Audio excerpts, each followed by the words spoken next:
Muito bem-vindos a mais uma edição da Conexão Sobrac, uma edição especial gravada aqui no Congresso da Sobrac em 2024 em Curitiba. É um prazer estar aqui, meu nome é Fátima, eu estou ao lado da minha colega Luciana Sassiloto para conduzir essa entrevista. E eu tenho aqui o prazer de apresentar para vocês dois ilustres convidados, doutora Denise Achu, é médica do Instituto do Coração, responsável pelo Laboratório de Desautonomia, e o professor é Carlo Murilo, do Canadá, que sempre vem nos abrilhantar todos os aspectos e desafios do sistema nervoso autônomo. So I will start the question with Carlo Murilo. What do you think is the main challenge in vasovagal 5? Yeah, well, thanks, Luciana, and thank you for the invitation. It's always great to be here at Sobrac. Well, I think that the main issue with vasovagal syncope is first to get the diagnosis right. Once you have the diagnosis, I would say that 60% of patients with vasovagal syncope do just well with non-pharmacological measurements. The education, water, salt, counter pressure maneuvers, exercise. Those things usually work in the vast majority. It's about 30% of patients that have recurrent syncope, in which those can be a challenge. But we've conducted most of the clinical trials actually out of Calgary, all the post-trials with initially beta blockers that we showed that they didn't work that well. Fludrocortisone works quite well. And then midodrine, which would be, what I use usually in patients with recurrent vasovagal syncope. Now, there's a group of patients with vasovagal syncope that have cardioinhibitory syncope, which can be challenging. And as you know, the guidelines recommend pacing in patients with refractory vasovagal cardioinhibitory syncope that are over age 40. And we did several of the trials, the Spain trial, the BioSync trial, that were randomized trials that showed that the special pacing with a CLS dual chamber pacemaker actually reduced the frequency of syncope quite markedly in this population. But there's still a population of younger patients that would not want to have a pacemaker, and that we don't really have any evidence of anything working. We've done a couple of studies with atomoxetine and these drugs that have been used for ADHD, for inattention syndrome, that out of Calgary we showed that they work maybe well in this population. And we're conducting the post-8 trial, and we'll see what happens. Now, out of Brazil, actually, Dr. Pachon, Dr. Scanavaca, and other groups have done cardioneuroablation. Seems to work quite well, but we still need some further clinical trials, especially clinical trials that compare this against a sham procedure. And the group at INCOR and other groups are trying to do this, and hopefully we'll have an answer. So in general, I think that vasovagal syncope, first the diagnosis needs to be right, and then depending on the phenotype, which we know the low blood pressure phenotype responds well to fludrocortisone and midodrine. The cardioinhibitory phenotype may respond well sometimes to theophylline or atomoxetine, and pacing, and if under 40 years, probably cardioneuroablation. Great. Thank you very much. I have a question for Denise. Denise, como você vê a importância hoje dos testes autonômicos no manejo clínico do paciente com síncope? Feliz nesse podcast, ainda mais na presença do nosso grande professor e mestre em todos os sentidos, né, Murilo? Eu acho que o diagnóstico da desautonomia, da síncope vasovagal, é sempre um desafio, porque nós não temos um processo de avaliação on-time desses pacientes. Nós temos como avaliar a sistolia, a bradicardia, mas em termos de pressão arterial, isso ainda não é factível, né, pelos métodos atuais. E é sempre a melhor forma de você fazer um diagnóstico, você flagrar um evento, ou por testemunho, ou por algum tipo de monitorização. Isso não existe. Mas os pacientes com síncope vasovagal têm algumas características, né? Principalmente aqueles que têm fenótipo de baixa pressão, como o Carlos já comentou. Inclusive, em um paper que você mesmo publicou na década de 90, você fala dos grandes volumes venosos desses pacientes, né? Os pacientes têm um represamento do sangue no compartimento inferior e uma hipovolemia central. Isso foi uma das grandes, um dos grandes primeiros achados desses pacientes com SINCO. Então, todo o mecanismo barorreflexo funciona no sentido de fazer essa volemia central ser corrigida. Nós temos o sistema de avaliação desses pacientes com o Tilt Table Test, que embora seja no exame, que não tem uma sensibilidade maravilhosa, a especificidade é boa, e se você fizer o exame com a avaliação autonômica mais ampliada, vendo o barorreflexo, fazendo avaliação das medidas hemodinâmicas, volume sistólico, retorno venoso, débito cardíaco, os índices todos, né, que determinam essas funções hemodinâmicas, você consegue vislumbrar melhor se o paciente está hipovolêmico, se o paciente ele é mais um vasodilatado crônico, como por exemplo os Ehlers-Danlos na sua forma, principalmente na forma que tem vasodilatação periférica e hipotensão. Você consegue ver o paciente que é hiperadrenérgico, você consegue fazer um diagnóstico diferencial da síncope psicogênica, porque você testemunha o evento. Então, nos casos mais difíceis, que não são tão claros, tão óbvios, que na clínica a maioria é óbvia e você faz o diagnóstico clínico, o teste autonômico ampliado, tilt test ampliado, para mim é extremamente importante, porque é a única forma de você testemunhar por um médico o que está acontecendo com aquele paciente, quer seja psicogênico ou quer seja por meio dessas medidas hemodinâmicas, e corrigir aquele fator. Eu corrijo a volemia, ou eu prefiro Florinef. Se o paciente é mais vasodilatado, eu prefiro midodrina.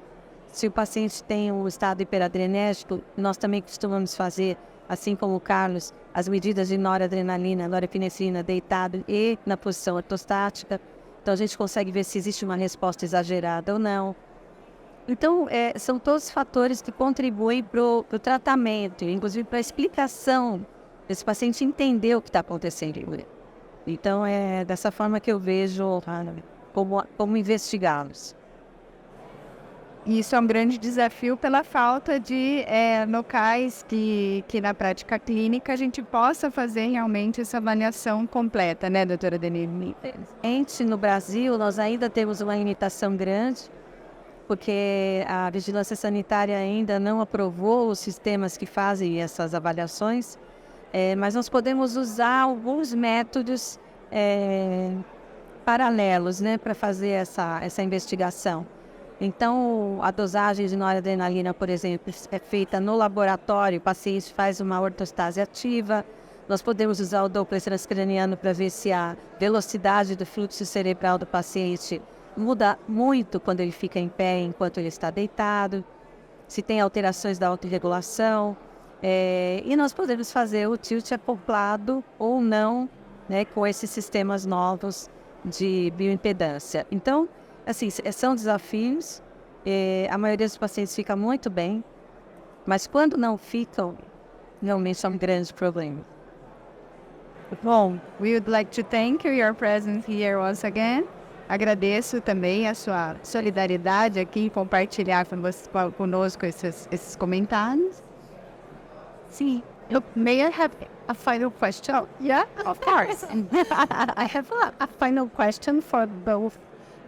What do you think about the future perspective, especially in treatment of vasovagal syncope? The next 10 years, you are still the same? Well, and I think one of the important things that we've seen in the last 5 years is, you remember the European Society of Cardiology guidelines created this algorithm for treatment of vasovagal syncope, and they introduced this concept of the low blood pressure phenotype. But there was no evidence for that. It was introduced forcefully, but actually it was a smart thing to do. And in the last 5 years, Brignole, and actually we also participated in some of these things, that they've actually documented that the low blood pressure phenotype does exist. What still needs to be demonstrated is that people with low blood pressure phenotype actually respond better to midodrine or fludrocortisone. So precision medicine. I think the future Also, invasive vagal syncope is that. Once we understand that, we're going to be way better in treating these patients and actually making them feel better. So I think that the blood pressure, for example, the MAPA, as you call it, the blood pressure monitor for 24 hours, was never in our minds as a test that we needed to do in people with vasovagal syncope. Today we know that, because that discriminates the patient that has the low blood pressure phenotype. The next step is to demonstrate through randomized clinical trials that the low blood pressure phenotype actually responds better to target treatments. The next step is, what are we going to do with the younger patient under 40 with the card inhibitory kind of phenotype? We talk a lot about cardiac neuroablation, but we still need randomized clinical trials. There's only one randomized clinical trial that showed that it was much better than nothing, but we've seen this before. When we started doing pacemakers in patients, we actually changed the guidelines, and then we realized that they were not that effective. Then we did the right studies with a different type of algorithm that showed that in a very specifically selected patient, that's where we brought it back up.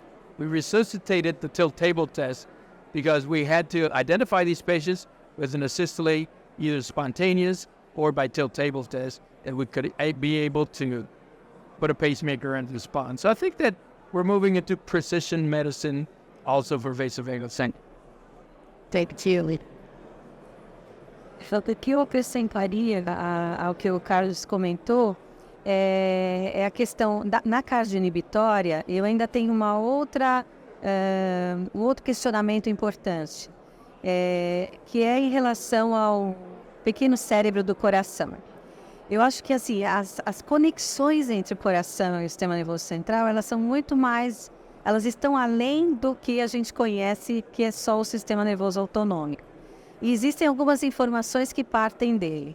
Então, o quanto esses sistemas de neuromodulação podem ajudar os pacientes a ter uma resposta mais normal, menos intensa a determinados estímulos. Essas conexões todas do cérebro e coração, elas têm que ser melhor estudadas, inclusive sob o ponto de vista molecular. Isso vem sendo feito ultimamente e tem estudos muito interessantes relacionados ao tipo de, por exemplo, pacientes que são hipersensíveis à adenosina, como você poderia medicá-los, inclusive, não só usar o marcapasso, mas também usar drogas que ajudem nessa sensibilidade à adenosina. E tem a questão do exercício físico, né? Que isso é uma coisa que nós estamos insistindo há anos.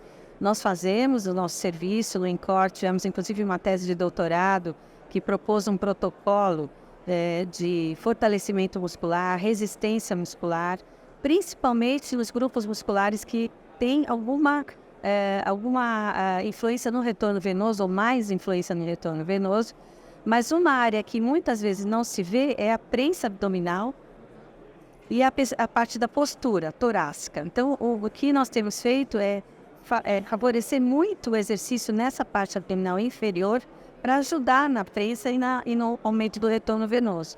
Então, são exercícios que estão sob análise. Então, se a gente está estudando agora uma nova modalidade de ajudar os pacientes, porque eles não têm muita resistência à atividade física, normalmente eles não conseguem. Você fala, vai fazer exercício, mas eu não consigo fazer exercício. Eu sou intolerante ao exercício. Então, como resolver esse esquema? Você coloca o paciente deitado e você ajuda a fazer exercício com neuromodulação, neuroestimulação, e depois ele fica sentado, você faz as mesmas coisas e depois ele vai ficar em pé.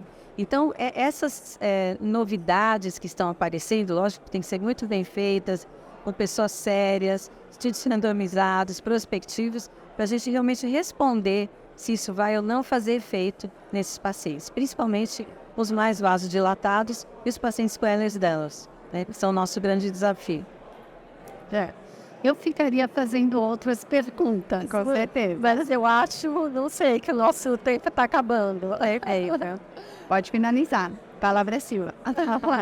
Super obrigada pela presença de todos. Thank you very much. Thank you. Thank you.